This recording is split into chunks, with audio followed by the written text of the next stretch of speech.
Praise the lord. దేవునికి మహిమ కలుగును గాక. ఈరోజు దేవుని వాక్యాన్ని చదువుకుందాం.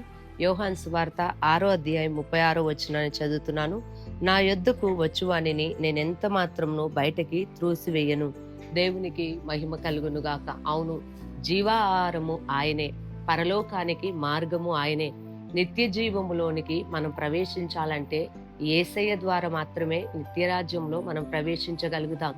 కాబట్టి ఆయన యొద్దకు వచ్చి, ప్రభువా నన్ను కరుణించండి, నా పాపములను క్షమించండి, నిత్యరాజ్యంలో నేను నీతో పాటు ఉండాలని నువ్వు వేడుకుంటే ప్రభువు తనతో పాటు నేను ఉంచుకోవడానికి ఆయన ఇష్టపడుతున్నాడు.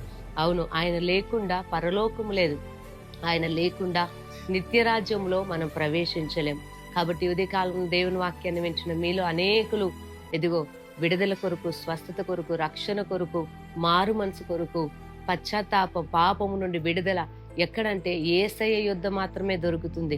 అందుకే బైబిల్ గ్రంథంలో అనేక మంది యేసుప్రభు వారి భూమి మీద ఉన్నప్పుడు అనేకులు విడుదల కొరకు, స్వస్థత కొరకు వచ్చారు. మూగవారు, గుడ్డివారు, చోటివారు, కుంటివారు అనేకులు వచ్చారు. దేవుని బిడ్డలారా, శతాధిపతి వచ్చాడు, ఎదిగో జక్కయ్య వచ్చాడు, కనాను స్త్రీ వచ్చింది, గుడ్డివారు వచ్చారు, అనేకులు ఆయన యుద్ధకు వచ్చారు. ఎందుకో తెలుసా? ఆయన నామంలో, ఆయన మాటలు ఆయన యుద్ధకు వచ్చినప్పుడు విడుదల కలుగుతుంది. కాబట్టి ఆయన యుద్ధకు వచ్చి వారు విడుదల పొందారు. ఈరోజు నీకు ఎలాంటి సహాయం అందాలన్నా దేవుని యొద్దకు నువ్వు వచ్చినప్పుడు ఆయన నీకు సహాయపడతాడు.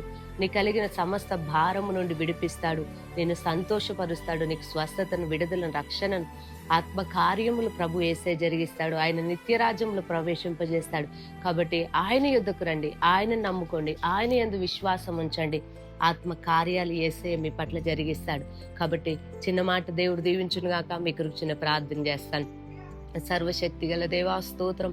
ఎంతమంది బిడ్డలైతే విశ్వసిస్తూ నమ్ముతున్నారు, నీ యొద్దకు వచ్చానయ్యా నన్ను బాగు చేయమని కోరుకుంటుండగా వారు విడుదల, స్వస్థత, రక్షణ కార్యములు జరిగించండి ప్రభు. నేను నమ్ముతున్న బిడ్డల జీవితంలో గొప్ప కార్యము చేయమని యేసు నామంలో ప్రార్థిస్తున్నాను తండ్రి, ఆమేన్.